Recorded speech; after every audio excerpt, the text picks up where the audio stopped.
Welcome back to She, and thank you for joining me on chapter 2 of our Esther study. We left off on chapter 1 where we see King Xerxes got furious with Vashti, and she is no longer to be the queen. He sent out a decree that all women should obey their husbands because he was angry. So here in chapter 2 we pick up a search for a new queen. Another decree. It says sometime later another decree is issued out in all the land, in all the provinces, that they need to assemble all the beautiful young women to come to the fortress of Susa, and they're to be put in the care of Haggai, which Haggai is the king's eunuch who is in charge of the women, and he gives them all these beauty treatments. We'll learn more about that in the next coming verses. So they're saying the young woman that pleases the king will become the queen instead of Vashti. This suggestion pleased the king, and he did accordingly. So he liked what they were suggesting, and he was like, yes, this is what we need to do.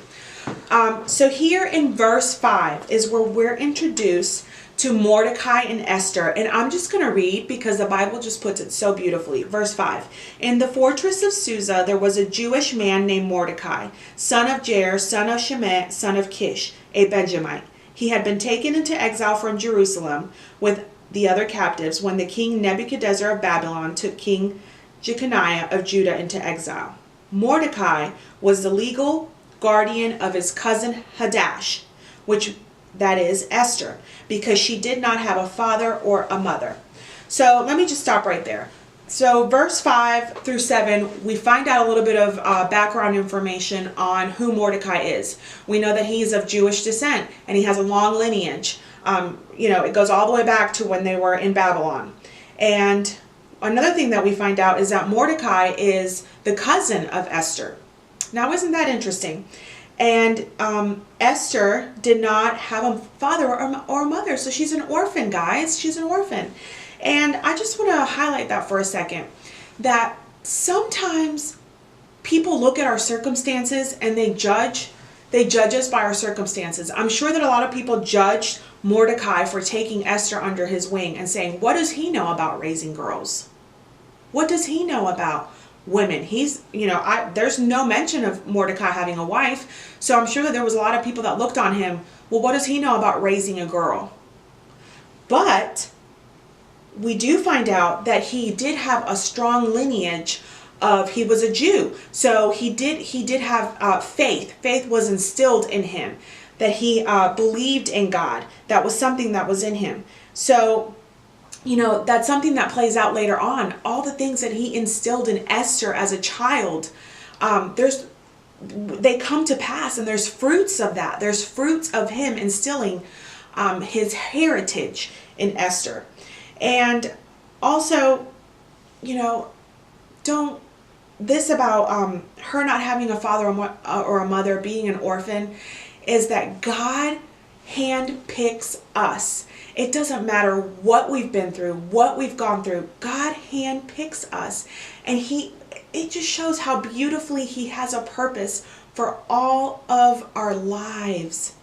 It doesn't matter if you're an orphan. It doesn't matter of your background, of the things that have happened to you. God specifically gives each and every single one of us a purpose. Let's keep on reading.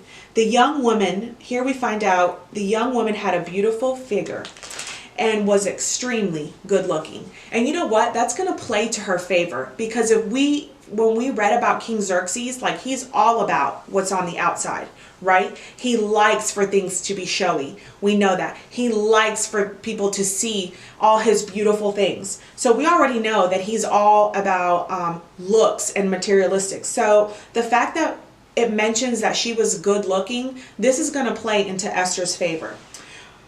When her father and mother died, Mordecai adopted her as his own daughter. When the king's command and edict became public knowledge, many young women gathered at the fortress of Susa under Haggai's care.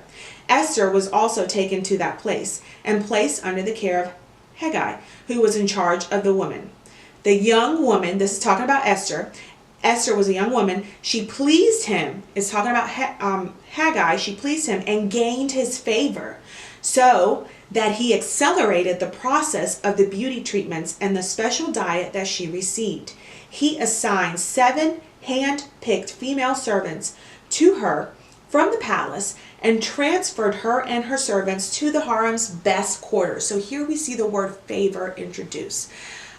She won Haggai's favor, as we see here. He accelerated her process of the beauty treatments. He handpicked the female servants that were going to be serving her. He put her in the best quarters, it says.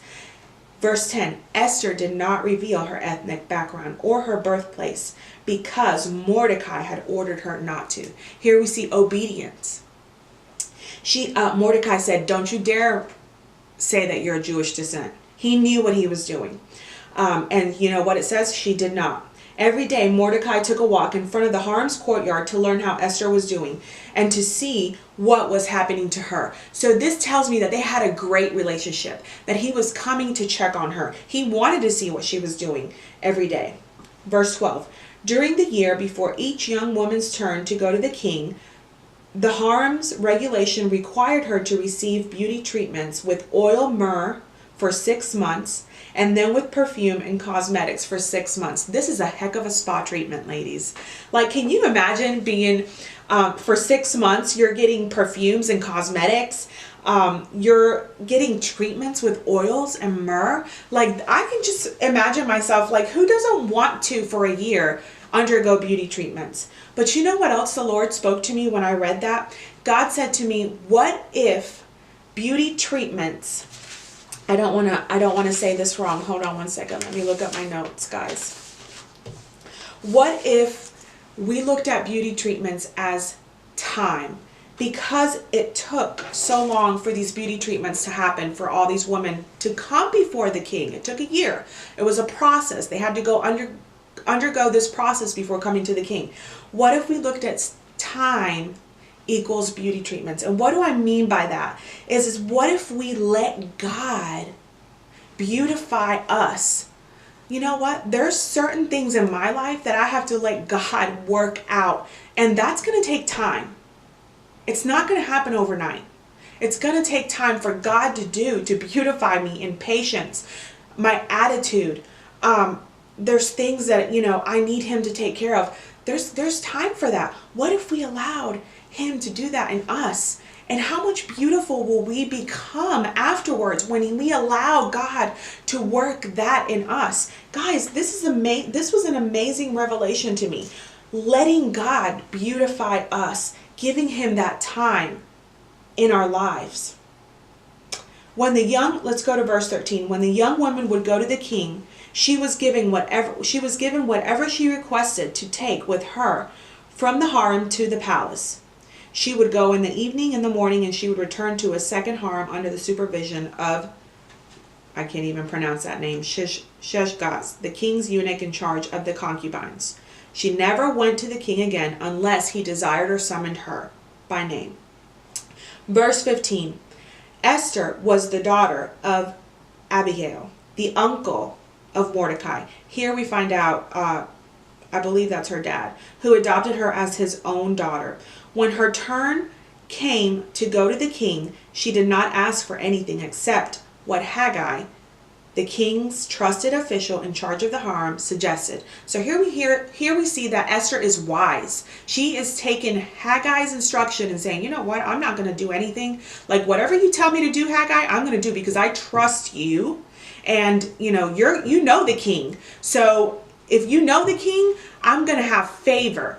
I'm probably going to get favor. So and what happens in the next verse? Esther won approval in the sight of everyone who saw her. She was taken to King Xerxes in the royal palace in the 10th month to Beth, in the 7th year of his reign. Okay, so let me just stop right there. The 7th year of his reign.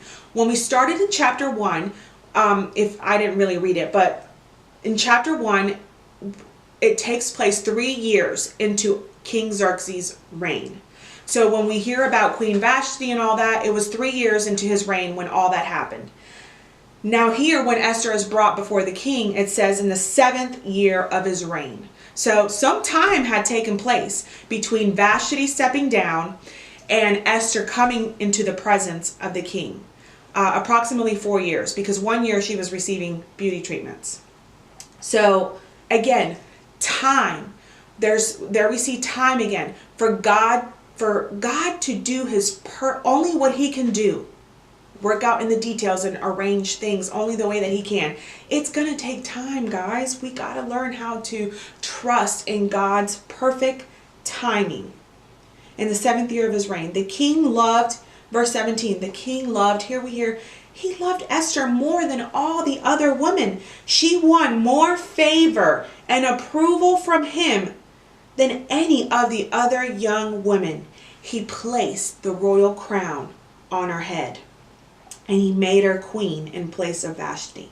The king held a great banquet for all his officials and staff. It was known as Esther's banquet. He freed his provinces from tax payments. That means he gave them a tax break because it was a time of celebration. And gave gifts worthy of the king's bounty. When the young women were assembled together for a second time, Mordecai was sitting at the king's gate. Esther still had not revealed her ethnic background or her birthplace, just as Mordecai had directed her to. So here we go. She is the queen of Persia, of this vast kingdom, guys. And she is Jewish. She is of Jewish descent, but she still has not revealed her ethnic background. She's still holding on to that secret. She's being obedient to Mordecai. He said, don't you dare say anything about that. She obeyed Mordecai's orders as she always had while he raised her. Wow. Now, here the story kind of shifts in this chapter, chapter 2. This is actually based on a historical document, and it's just a couple of verses where we see where Mordecai saves the king's life, saved King Xerxes' life. And I'm just going to read it to you, and then we'll just kind of talk about it. Verse 21, during those days, while Mordecai was sitting at the king's gate, Bigthan and Teresh, 2 eunuchs who guarded the king's entrance, became infuriated and planned to assassinate King Xerxes. When Mordecai learned of the plot, he reported it to the Queen Esther. And she told King Mordecai